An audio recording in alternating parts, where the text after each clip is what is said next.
What's good? What's good, everybody? Welcome back to another episode of The Urban Platform Speaks. Make sure to like and subscribe as you tune into the channel and check out the content. And with that being said, man, I want to speak about a recent podcast that I watched, Nightcap, with Shannon Sharpe, Chad Ochocinco, and Joe Johnson, right? And they were discussing LeBron James and like why LeBron James is the most hated um like the most hated basketball player. And and I think my reason personally for of why LeBron James is the most hated is LeBron James is not the kind of player historically who gives off the impression that he likes basketball. LeBron James just seems like he like what basketball can do for him, right? Not what he can do for basketball. And so when you look at any of the other greats who has played the game, that side of them comes out when you think about like the effort that Magic put out on the court, the effort that Kobe put out there on the court, Mike, Larry Bird. With LeBron James, it's different. You never really get the impression that LeBron James left everything out there on the floor. You don't get the impression that LeBron James appreciate like what basketball, like how basketball has changed his life and how he is fortunate to be a part of that like that fraternity, like that limited fraternity that a lot of people, most people will never get to play for, right? And it's all about LeBron James. It's not about the fans. It's not about the sport. It's just all about LeBron James. And that's why I think is the most I think that's why LeBron James is the most hated as far as basketball, right? And so and some other things that I want to add on to, but let's let what Shannon and all these guys and see like when Shannon Sharpe and all these guys, it's like they auditioning.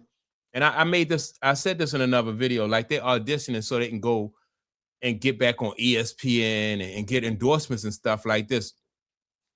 Because none of everything that they say is just like I don't think it's true, right? And they'll gloss over the important parts about basketball or any sport, man, when it comes to how you represent that sport. So let me play what Shannon and his co-host had to say. Guys, it's your favorite dunk here. Go ahead. World League, they had the London Murdochs and the Ryan Fire and the Scottish and Scotland, so forth and so on. Hold up.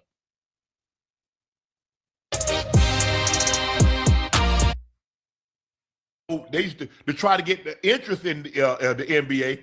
They would be playing all over. Yeah. Boston would play in Connecticut. Atlanta Hawks would play in New Orleans. Yeah. The Lakers would be all in. Yeah. Because they were trying to drum up interest because the interest wasn't what it is now. Right. So we're trying to drum up interest. And so teams that cities that didn't have teams, NBA teams would come kind of like, Ocho, what we do going overseas. Yeah.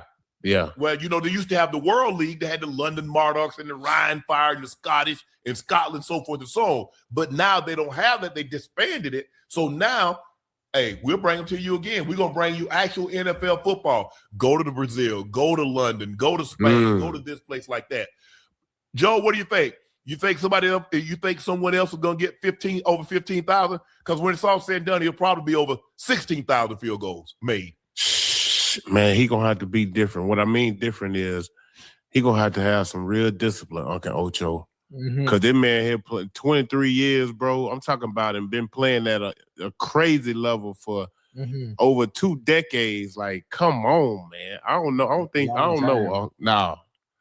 don't know if we're gonna see nobody get that, bro. The longevity that LeBron has had, because he's never had an injury that's kept him out a significant time to where he's had to miss like half a season or a season.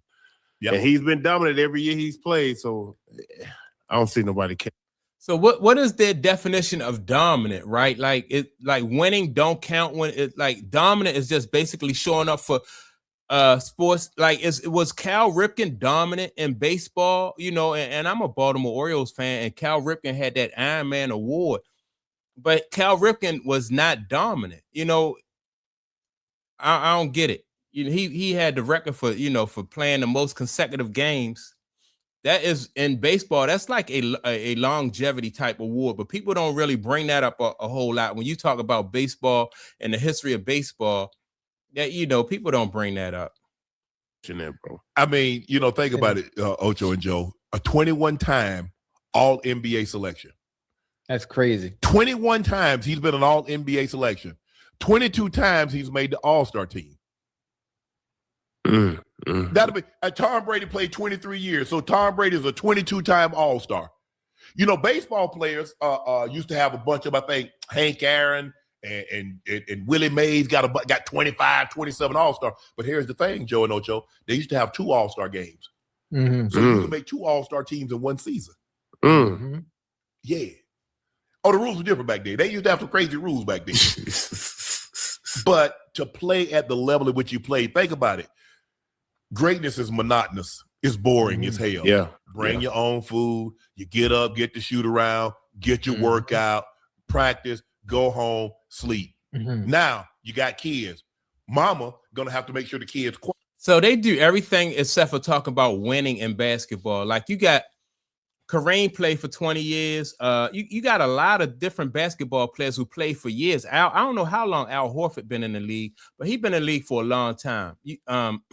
And even like Vince Carter, he was in the league for over 20 years. So if you play for that amount of time, you're going to start to break records. Who was Jason Kidd played for a lot of years and broke a lot of records, right? And got some stats.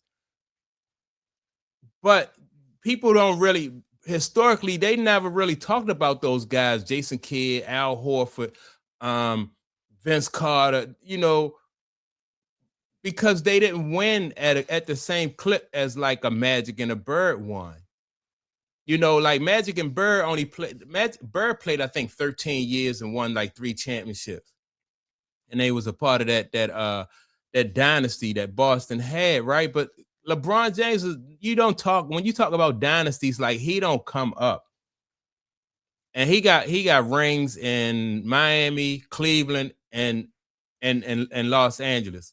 But none of those teams that he played for, like, you would say, well, all right, oh man, he was a part of that great Miami dynasty. That was not a dynasty in Miami, you know. So they won a couple championships. So he was not a part of a dynasty. You know, I don't know, man. I just think like when Shannon Sharpe and these guys, man, they talk about stats and how long he played, but like nobody in the NBA, like no other players feared LeBron James on the offensive end and or the defensive end. He doesn't, you know, like I said, they just rewriting history. Because you can't have any interruptions. Right. You do that over and over.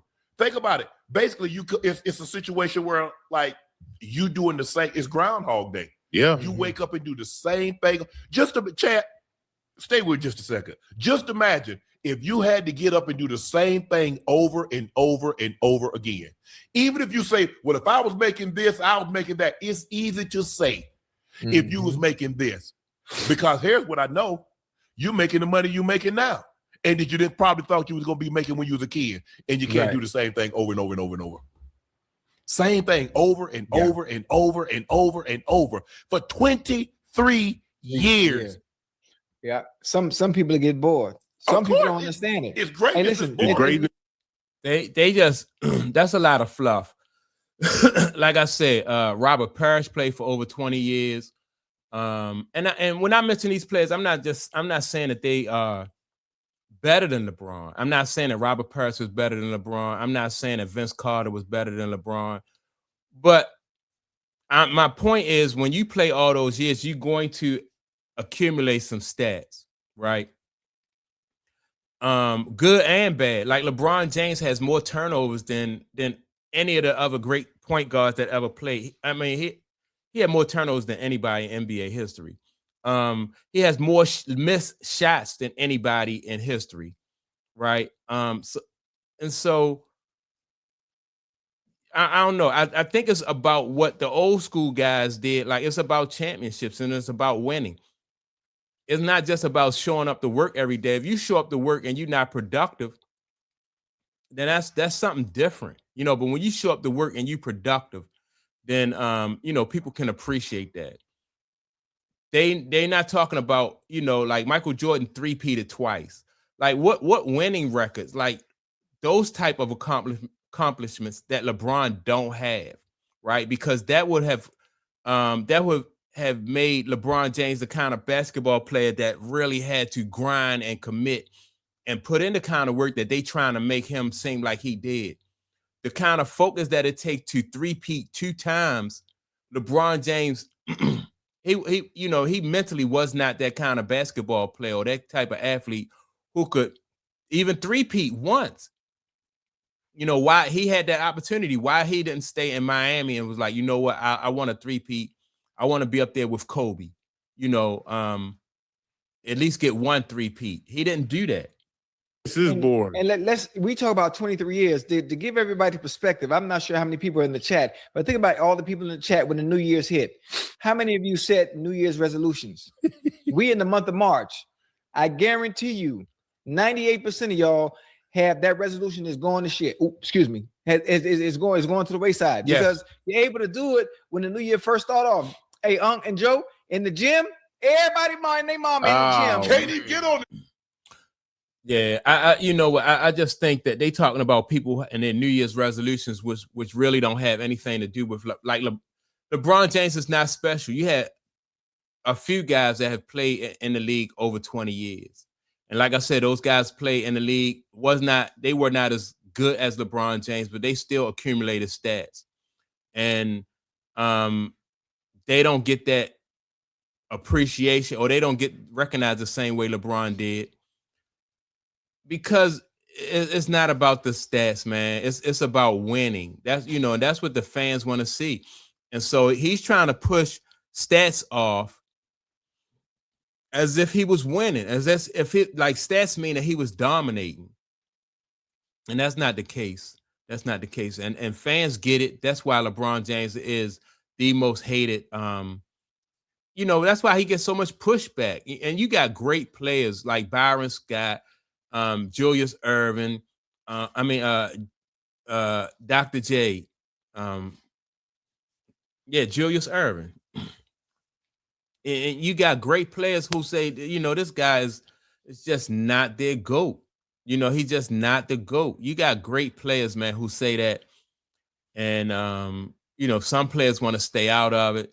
But for the most part, man, you know, the fans don't buy it and his peers don't buy it.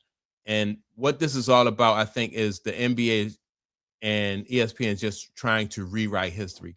So that's my take on it. Make sure to like, subscribe to the channel. Also, don't forget to leave a comment. And with that being said, man, I'm going to check y'all out in the next video. Peace.